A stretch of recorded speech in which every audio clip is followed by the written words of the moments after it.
एक महत्वाची बातमी, ट्रम्प सरकारनं पहिल्याच दिवशी मोठा निर्णय घेतला। अमेरिकेमध्ये जन्म झाला म्हणून आता अमेरिकी नागरिकत्व अमेरिकी नागरिकत्व आता रद्द करण्यात येणार आहे। भारतातून जाऊन अमेरिकेमध्ये जन्माला आलेल्या मुलांना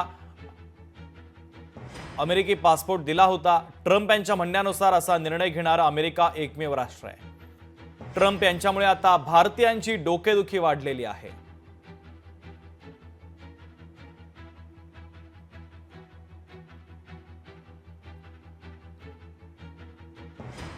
तर महत्वाची आणि मोठी बातमी आपण पाहतोय, ट्रम्प सरकारनं पहिल्याच दिवशी हा मोठा निर्णय घेतला आणि त्यामुळे आता भारतीयांसाठी हा धक्कादायक निर्णय आहे। अमेरिकेमध्ये जन्म झाला म्हणून मिळणारा अमेरिकी नागरिकत्व आता रद्द करण्याचा निर्णय घेतलेला आहे।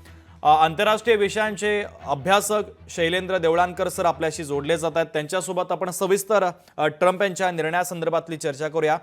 शैलेंद्र सर, स्वागत आहे लोकशाही मराठीमध्ये तुमचं। काल ट्रम्प यांचा शपथविधी पार पडला आणि त्यानंतर त्यांनी अनेक महत्त्वाचे निर्णय घ्यायला सुरुवात केली। त्यात त्यांनी असा निर्णय घेतला की अमेरिकेमध्ये जन्म झाला म्हणून मिळणारं अमेरिकी नागरिकत्व रद्द करण्यात येत आहे। त्यामुळे आता भारतीयांना हा मोठा फटका बसण्याची शक्यता आहे। निश्चितच आहे। ट्रम्प यांनी 47वे राष्ट्राध्यक्ष म्हणून सूत्र हातात घेतल्यानंतर ज्या प्रकारच्या एक्झिक्युटिव्ह ऑर्डर साईन केल्या त्यापैकी ही क्रांतिकारी ठरणारी एक्झिक्युटिव्ह ऑर्डर आहे। याचं कारण असं आहे की ही अमेरिकेच्या राज्यघटनेतली सुधारणा आहे। अमेरिकेच्या राज्यघटनेमध्ये 14वी सुधारणा करण्यात आली होती आणि त्यानुसार अमेरिका हा जगातला एकमेव असा देश आहे की ज्या ठिकाणी कोणीही निर्वासित, म्हणजे तो कायदेशीर असो किंवा बेकायदेशीर असो, जर त्याला अपत्य झालं तिथं अमेरिकेमध्ये तर त्याला ऑटोमॅटिकली आपोआपच अमेरिकेचं नागरिकत्व मिळतं। आणि त्यामुळे हा जगातला कदाचित एकमेव असा देश असावा की ज्यामध्ये अशा स्वरूपाची प्रोव्हिजन होती। पण याचा फायदा हा बेकायदेशीरपणे अमेरिकेमध्ये घुसणारे जे निर्वासित आहेत त्यांनी घ्यायला सुरुवात केली। आजच्या घडीला अमेरिकेमध्ये 22 लाख हे बेकायदेशीर निर्वासित आहेत, त्याच्यापैकी 7.5 लाख हे भारतीय आहेत। सर्वात महत्वाची बाब अशी आहे की डोनाल्ड ट्रम्प यांनी एक तांत्रिक मुद्दा अजूनही क्लिअर केलेला नाहीये। हा तांत्रिक मुद्दा असा आहे की ही जो एक्झिक्युटिव्ह ऑर्डर आहे ही कोणाला लागू असेल। हे एक्झिक्युटिव्ह ऑर्डर जे भारतीय ज्यांनी H1B व्हिसा घेतलेला आहे किंवा जे भारतीय ज्यांनी ग्रीन कार्ड घेतलेला आहे अशांना जर अमेरिकेत अपत्य झाला असेल त्यांना हे लागू आहे का, हा मुद्दा, किंवा जे बेकायदेशीरपणे अमेरिकेमध्ये घुसलेले 7.5 लाख भारतीय आहेत यांना हे लागू आहे। जर त्यांनी हा सरसकटपणे सगळ्यांना लागू केला तर मात्र भारतीयांसाठी हा प्रचंड नकारात्मक परिणाम करणारा हा निर्णय असेल। लक्षावधी भारतीयांना भारतात परत यावं लागेल। याचं कारण असं आहे की अमेरिकेमध्ये जसं डोनाल्ड ट्रम्प म्हणले की हा मूर्खपणाचा निर्णय हा अमेरिकेसारखाच देश करू शकतो, हे डोनाल्ड ट्रम्पचं वाक्य आहे। आणि हा खरंच आहे की अशा स्वरूपाने बेकायदेशीरपणे, म्हणजे कल्पना करा की साधारणतः एक कपल आहे जे काही महिन्यांसाठी टुरिस्ट व्हिसासाठी अमेरिकेला गेलेला आहे आणि ज्या कपलला तिथं झाल्यानंतर अपत्य झालं तरी ऑटोमॅटिकली तो अमेरिकेचा नागरिक बनत होता।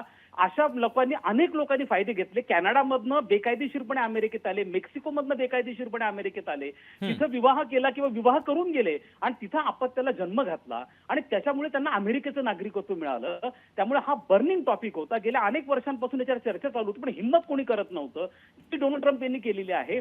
पण जर त्यांनी हे क्लॅरिफाय नाही केलं तर मात्र लाखो भारतीयांवरती याचा परिणाम होईल आणि याची नकारात्मक किंमत भारतालाही चुकवावी लागेल। मात्र हा वाटतं तेवढं सोपं नाहीये। याला डेमोक्रॅटिक पक्ष विरोध करेल आणि याला न्यायव्यवस्थेमध्ये आव्हान दिलं जाण्याची शक्यता, म्हणजे लिगल बॅटल आणि पॉलिटिकल बॅटल दोन्ही डोनाल्ड ट्रम्प यांना खेळावं लागेल।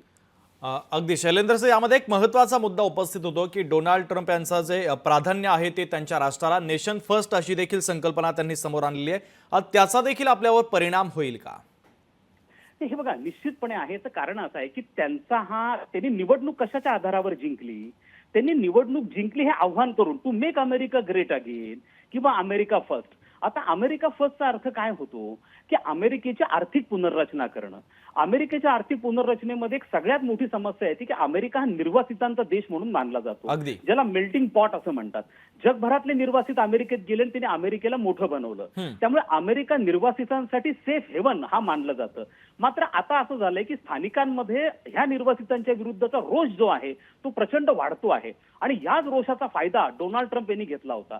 अमेरिकेमध्ये जे न्यू कन्झर्वेटिव्ह आहेत, त्यांनी डोनाल्ड ट्रम्प यांना मतदान केलेलं होतं. त्यामुळे त्यांच्यावरती प्रचंड मोठा दबाव आहे. आज या 22 लाख लोकांचं काय करायचं हा सगळ्यात मोठा प्रश्न आहे. ठीक. म्हणून ते म्हणतात कॅनडा आमच्याकडे द्या. कॅनडा का द्या? कारण लोक टेम्पररीली कॅनडात जातात आणि कॅनडामधनं बेकायदेशीरपणे अमेरिकेत घुसतात आणि म्हणून त्यांचं असं म्हणणं की कॅनडाला 51वा निश्चित. देश बनवा, राज्य बनवा अमेरिकेचं. म्हणून हे लक्षात घ्या की त्यांची ती प्रायोरिटी आहे. आणि हा माणूस काल जर त्यांचा तुम्ही पूर्ण बॉडी लँग्वेज जर पाहिली तर हा माणूस निश्चितपणे असे निर्णय घेईल असं वाटतं. ठीक आहे. शैलेंद्र सर, अत्यंत महत्त्वाचं विश्लेषण या घडामोडीच्या संदर्भात तुम्ही केलेलं आहे. तुम्ही लोकशाही मराठी सोबत संवाद साधला, चर्चा केली, त्याबद्दल धन्यवाद. लोकशाही मराठी ऐका, पहा, जागरूक रहा.